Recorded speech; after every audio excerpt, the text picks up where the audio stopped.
Hello दोस्तों, आज मैं लेकर आई हूँ 2 कप दूध में सूजी घोलकर हमारे ये बनने वाले बिस्किट। और आप देख सकते हो कितने खस्ता हमारे बिस्किट बन के तैयार हुए और कुछ ट्रिप्स और ट्रिक्स के साथ आप इसे बिना साँचा बिना मोल्ड के भी बना सकते हैं। तो आज की हमारी रेसिपी बहुत स्पेशल है और इस तरह से आपने बिस्किट बनाए तो खस्ता बिस्किट आपको घर में ही मिल जाएंगे और बाज़ार से लाने की बिल्कुल भी ज़रूरत नहीं है और आप चाय के साथ में इसे मज़े से खा सकते हैं। हम 2 तरीके से आपको बताएंगे, मैं एयर फ्राई में भी आपको बताऊंगी और उसके साथ में मैं आपको आपके अगर एयर फ्राई नहीं है तो कढ़ाई में भी आप बना सकते हैं। तो दोनों रेसिपी आपके लिए बहुत इजी रहेगी। Hello and welcome to my channel स्वाद अपने घर का। मैं अल्पना लेकर आई हूँ सूजी से बनने वाली एक बिस्किट की रेसिपी। यहाँ पे हमने लिया है 1 कटोरी सूजी, ये लगभग 200 ग्राम के बराबर होगी। आप अपनी आवश्यकता के अनुसार ले सकते हैं। सूजी मोटी हो या पतली हो कोई फ़र्क नहीं पड़ता, क्योंकि हम तो इसको वैसे भी आगे जाके गूंद लेंगे। और आप इस तरह से ये देख लीजिएगा, ये हमारी दरदरी सी सूजी है और ये सूजी का टेक्सचर बहुत ही अच्छा आता है। इसके साथ में मैं ले रही हूँ ये आधा कटोरी गेहूं का आटा। आप चाहे तो मैदे का भी ले सकते हैं, पर गेहूं के आटे के साथ में इसका टेक्सचर बहुत अच्छा आएगा और ये टेस्टी भी लगेंगे। तो हम गेहूं का आटा ही यूज करेंगे। पहले दोनों को अच्छे से मिला लेंगे। अब आप इस तरह से बिस्किट मार्केट से लाके खाते हो और इजीली इसे घर पे बना सकते हो, तो क्यों ना हम इसे घर पर ही बनाएं। अंदर से बहुत ज़्यादा सॉफ्ट और मॉइस्ट होंगे, खस्ता भी होंगे। और आप देख सकते हो आटा और सूजी को मिलाने के बाद में इसका टेक्सचर कैसा हो गया है। तो ये अच्छे से सेट हो गया है हमारा। यहाँ पे हम डाल रहे हैं ये आधा कटोरी चीनी। अब चीनी की मात्रा भी आप अपने हिसाब से सेट कर सकते हैं, जितना आप मीठा खाना चाहते हैं। आप कम भी डाल सकते हैं, ज़्यादा भी डाल सकते हैं। तो हम चीनी, आटा और सूजी तीनों को मिला लेंगे, अच्छे से सेट हो जाएगा। तो इस तरह से हमारे बिस्किट बहुत इजीली बन के तैयार भी हो जाएंगे और आपको एक अच्छी रेसिपी मिलने वाली है। और आप ये देखिए, यहाँ पे मैं डाल रही हूँ ये 1 कलछी घी। आप अगर चाहें तो घी की मात्रा को कम भी रख सकते हैं और बढ़ा भी सकते हैं। जितना आप घी डालेंगे उतना ही आपका बिस्किट अंदर से खस्ता होगा। आप चाहें तो 2 चम्मच घी में भी बना सकते हैं। ये लगभग 2 बड़े चम्मच ही घी है, तो मैंने लिया है देसी घी। आप तेल मत डालिएगा, घी डालने से ये बिस्किट अंदर से खस्ता रहेगा और खुशबू भी बहुत अच्छी आएगी। तो यहाँ पे मैं इसको अच्छे से मिला दूंगी और इस तरह से आप मुट्ठी बांधे जितना मोयन डालेंगे तो बहुत अच्छा रहेगा। तो ये देखिए, ये दरदरा सा सेट हो गया था और इस तरह से आप बनाएंगे तो बहुत ही अच्छा रहेगा और आपका बिस्कुट बिल्कुल भी कड़ा नहीं होगा। नहीं तो आपके बिस्किट एकदम कड़े हो जाते हैं और आपको चबाने में मुश्किल हो सकती है। तो मैं इसलिए ले रही हूँ ये 1 मूँगफली। अब कुछ ड्राई फ्रूट्स हम इसमें डाल सकते हैं। आप चाहे तो यहाँ बादाम पिस्ता भी डाल सकते हैं, काजू भी डाल सकते हैं। तो मैं इसके साथ में 1 बड़ा चम्मच बादाम ले रही हूँ। लगभग ये 12 से 15 बादाम है और आधा कटोरी मैंने मूंगफली ली थी। इन दोनों को मिला लेते हैं। अब दोनों का ही टेस्ट बहुत अच्छा आता है और क्रंच मुंह में आएगा तो बहुत अच्छा लगेगा। तो इस तरह से हमने इसको कूट लिया है, हल्का सा दरदरा ही किया है, ज़्यादा मैंने ऐसा पाउडर नहीं किया है। अगर आपको मेरी रेसिपी पसंद आ रही तो मुझे सब्सक्राइब जरूर कीजिएगा। तो यहाँ पर मैं ये डाल देती हूँ इसमें। अब जो भी सामान हम डाल रहे हैं, हमें पता है हमारा सामान एकदम ऑथेंटिक है और हम अपने घर पे बना रहे हैं। तो इस तरह से आप अपने घर पे जो चीज़ें बनाएंगे वो आपके लिए बहुत अच्छी रहेगी। हल्का सा मैं इसमें नमक डाल देती हूँ, क्योंकि ये मीठे को बैलेंस करने के लिए नमक होना अच्छा लगता है। तो सिर्फ 1 चुटकी ही नमक है, ज़्यादा नहीं है। तो इन सबको मैंने अच्छे से मिला दिया है। आप देख सकते हैं इसका टेक्सचर कितना दरदरा सा हो गया है और जितना ये दरदरा टेक्सचर उतना ये बिस्किट भी अच्छा बन के तैयार होगा। यहाँ मैं ले रही हूँ ये दूध हमारा आधी कटोरी ही लगना है। आप देखिएगा, मैं इस तरह से इसको मिला लूँगी। आपके पास में दूध नहीं है तो आप इसे पानी से भी बना सकते हैं। पानी के साथ में भी ये वैसा ही बनेगा, पर दूध के साथ में इसका जो टेस्ट है वो अच्छा आएगा। तो इस तरह से दूध मिला लीजिएगा। अब दूध सारा साथ में मत मिलाइएगा, थोड़ा थोड़ा करके मिलाइएगा। ये ध्यान रखिएगा, जितना आपने सूजी लिए है उतना ही आपको दूध लेना है, जितना लगे उतना ही डालना है। ये नहीं कि हमने सारा एक साथ में दूध डाल दिया तो हमारा इसका टेक्सचर बिगड़ सकता है। तो हमें इसे मसल के आटा गूंदना है, ये ध्यान रखिएगा। जितना आप इसे मसलेंगे आपका जो सारा मिक्स है वो सेट हो जाएगा। और चीनी भी हमने यहाँ पे दानेदार लिए तो उसका टेक्सचर भी बहुत अच्छा आएगा। जब हम इसको फ्राई करेंगे तो उसका टेक्सचर बहुत अच्छा आएगा। तो मैं 2 चम्मच दूध यहाँ और डाल रही हूँ।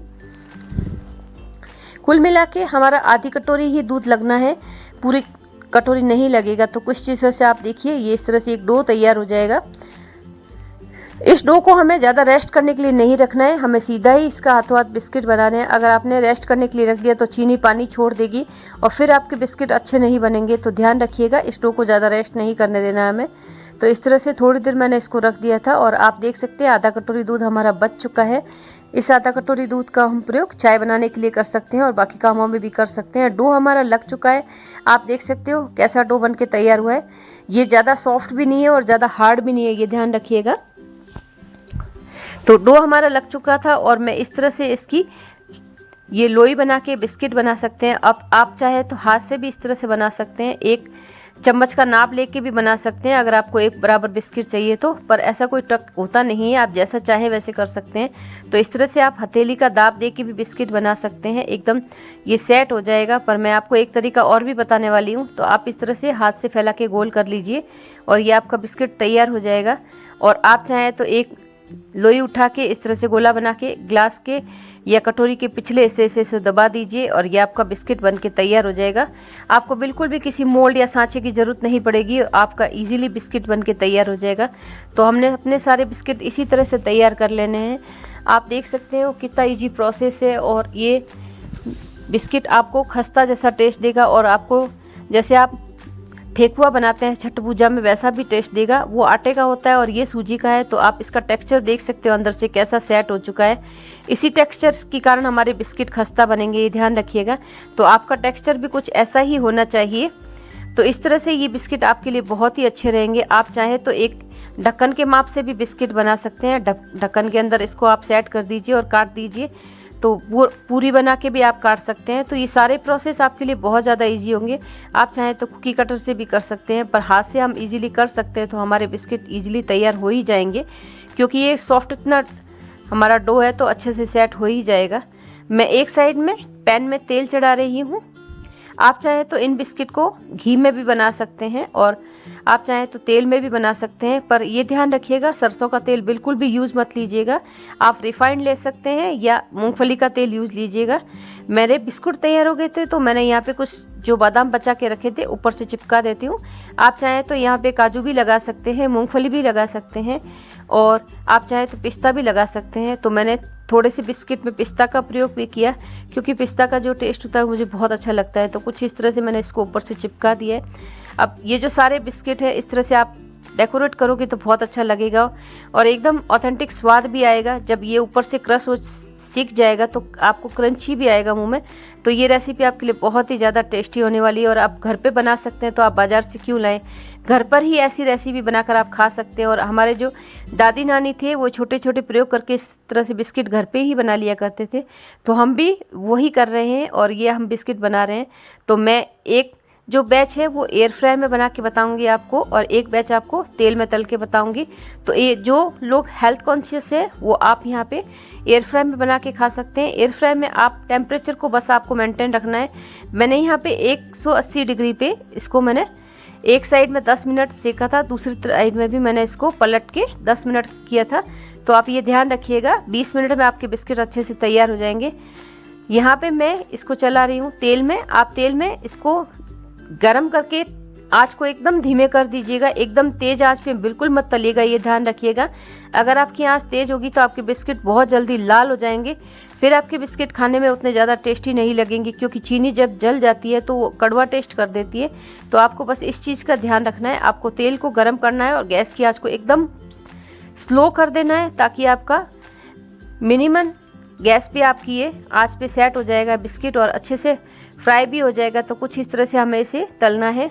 आप देख सकते हो गैस की आंच को मैंने एकदम धीमे कर रखा है, तो ये अच्छे से तले जा रहे हैं और बिस्किट बहुत टेस्टी भी बनेंगे। तो इस तरह से आपको एक बार डालने के बाद हिलाना बिल्कुल भी नहीं है, ये ध्यान रखिएगा।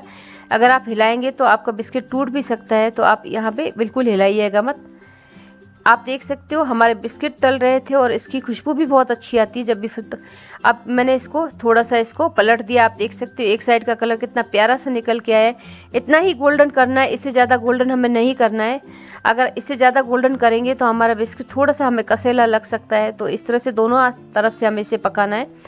आप यहाँ पे गैस की आंच का ही आपको ध्यान रखना है और कुछ नहीं करना है, और ये अंदर से अच्छे से पक भी जाएंगे।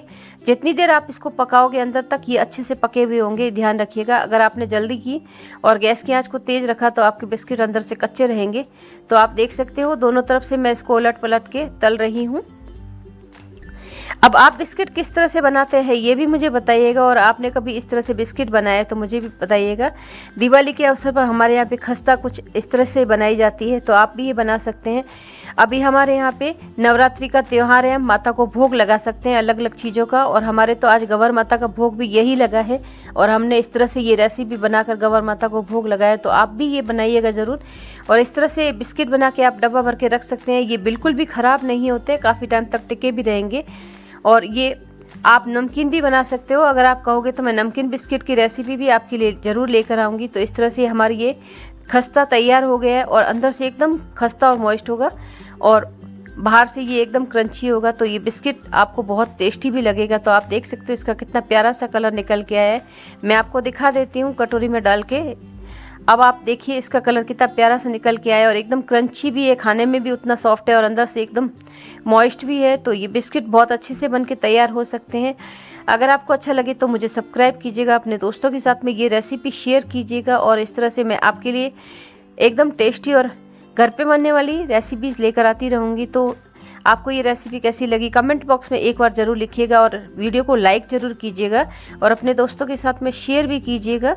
तो आप देख सकते हो इस बिस्किट का टेक्सचर कितना अच्छे से निकल के आया है, और खाने में भी ये बहुत ज़्यादा सॉफ्ट है, और अच्छा भी लगेगा। अंदर से एकदम मॉइस्ट होगा, ऊपर से क्रंची होगा, तो और जो मूंगफली का स्वाद है वो मुंह में घुल जाएगा। तो आपको ये रेसिपी बहुत अच्छी लगेगी, और आपको एक चुटकी नमक का भी यहाँ पे स्वाद आएगा। आप देखिएगा, अगर आप बनाओगे तब बताइएगा मुझे कमेंट बॉक्स में ज़रूर। तो हमारे बिस्किट तो प्रिपेयर हो ही गए थे।